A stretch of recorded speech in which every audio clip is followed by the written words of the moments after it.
This remark by Tim Urban is not praise for Elon Musk, but a sober assessment of the scale and direction of Neuralink compared with Tesla and SpaceX.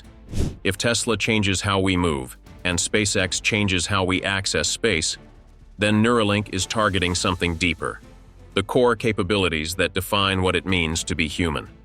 What stands out is that Elon Musk is not pursuing this goal through vague promises. Over the past few years, Neuralink has gradually demonstrated very concrete results. Telepathy allows paralyzed individuals to control computers and digital devices using brain signals. Blind sight opens the possibility of restoring vision at a functional level for cases where neural pathways have been lost. Most importantly, Neuralink has built a long-term implantation and usage platform, something previous brain-computer interface technologies have rarely achieved. So by 2026, how will Neuralink continue to expand these capabilities? And where will the real-world value actually land? We are autogearshift. Please subscribe to help the channel reach 21,487 subscribers, and turn on notifications so you do not miss any future analysis. What has Neuralink already proven it can do? Neuralink is fundamentally a brain-computer interface system. Its goal is not to read thoughts, but to capture neural signals and decode them into actions that are useful in everyday life. Tesla and Elon Musk are building Neuralink as a multi-layer technology roadmap, where each layer addresses a very specific human limitation. From controlling the digital world, to restoring sensory function at a practical level, and ultimately to creating an implantation platform stable enough for long-term use and large-scale expansion. Telepathy. Telepathy is the first layer and also the most practical layer of Neuralink. Its objective is very clear: restoring interaction with the digital world for people who have lost the ability to move. Telepathy is a brain-computer interface system that decodes neural signals associated with motor intent and converts them into familiar actions such as moving a cursor, selecting items, and typing with a virtual keyboard. Neuralink has disclosed that the N1 implant uses 1,024 electrodes, distributed across 64 ultra-thin threads, designed to record signals from many neurons simultaneously and provide sufficient data for algorithms to learn how to map intent to specific actions. The value of telepathy becomes clear when placed in real-life context. Previously, people with severe paralysis depended almost entirely on caregivers for basic digital activities such as messaging, email, account management, entertainment, or remote work.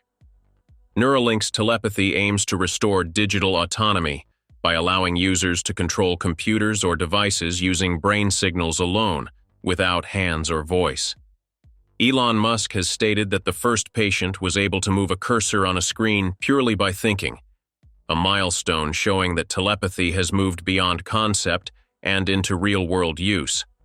More importantly, telepathy is being validated through long-term usage, not short demos.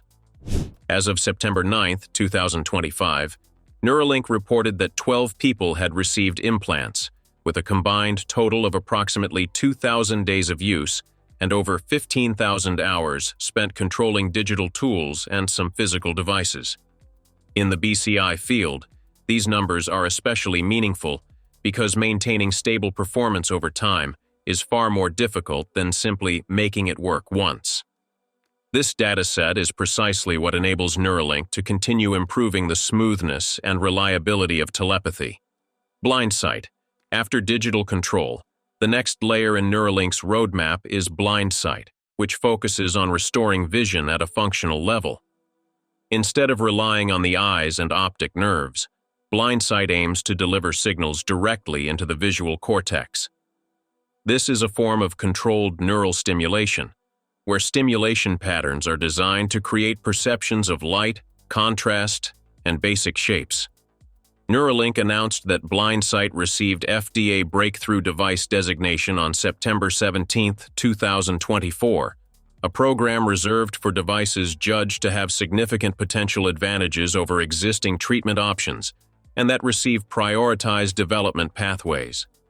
A crucial point to emphasize is that blind sight does not promise full, natural vision from the start. Its real-world value lies in restoring foundational abilities, such as light detection, contrast differentiation, basic shape perception, and spatial orientation. These abilities are sufficient to improve safety during movement and reduce reliance on assistance in daily life. This approach reflects a strategy of useful first, rather than pursuing high image quality from the outset. The FDA breakthrough designation indicates that this development path is taken seriously and considered promising, but clinical data is still required to determine the actual level of visual restoration achievable. Within Neuralink's multi-layer roadmap, blindsight serves as the expansion from action control to sensory restoration, a critical piece that allows the technology to more directly impact quality of life. If you feel Neuralink's progress so far ready for real-world use, comment practical below. 2. What does Neuralink realistically promise in 2026? If earlier stages were primarily about proving that implantation and device control were possible, 2026 will focus on 3 clear upgrades: reducing the need for frequent calibration to enable smoother week-to-week and month-to-month use, expanding from cursor control to direct communication for people who cannot speak, and moving beyond the digital world into real-life assistive control.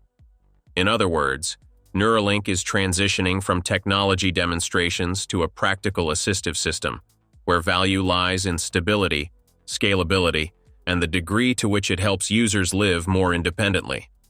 Auditory restoration. In 2026, Neuralink will develop auditory restoration by directly intervening in the brain's auditory processing system, rather than simply amplifying sound like traditional hearing aids. Hearing aids rely on the remaining function of the inner ear and auditory nerve, so when deeper damage exists, increasing volume only makes sounds louder without making them clearer. Neuralink takes a different approach by encoding sound into neural signals and delivering them directly to the auditory cortex, targeting the brain's interpretation layer itself. This fundamentally differentiates Neuralink's auditory restoration, as the goal is to improve speech comprehension and voice separation, rather than just loudness. The scale of demand for this direction is very clear. According to the U.S. National Institute on Deafness and Other Communication Disorders, about 13% of Americans aged 12 and older, nearly 30 million people, experience hearing loss in both ears.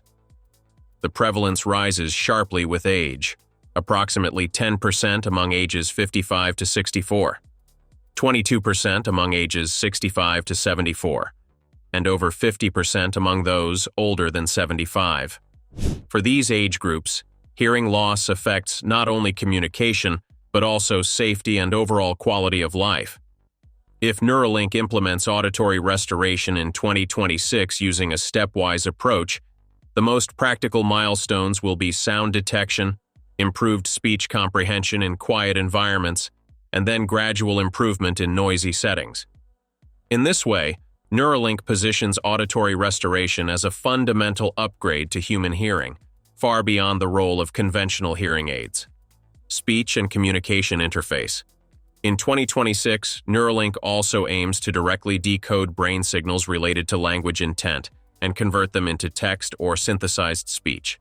Technically, this approach builds on the telepathy foundation but expands from motor signals to brain regions involved in speech formation and communication. This significantly reduces the number of steps required to express a simple thought.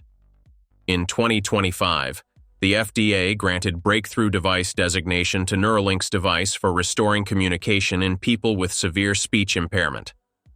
From that point, Neuralink's solution strategy is not to immediately produce fully formed sentences, but to follow a highly practical 3-step technical path.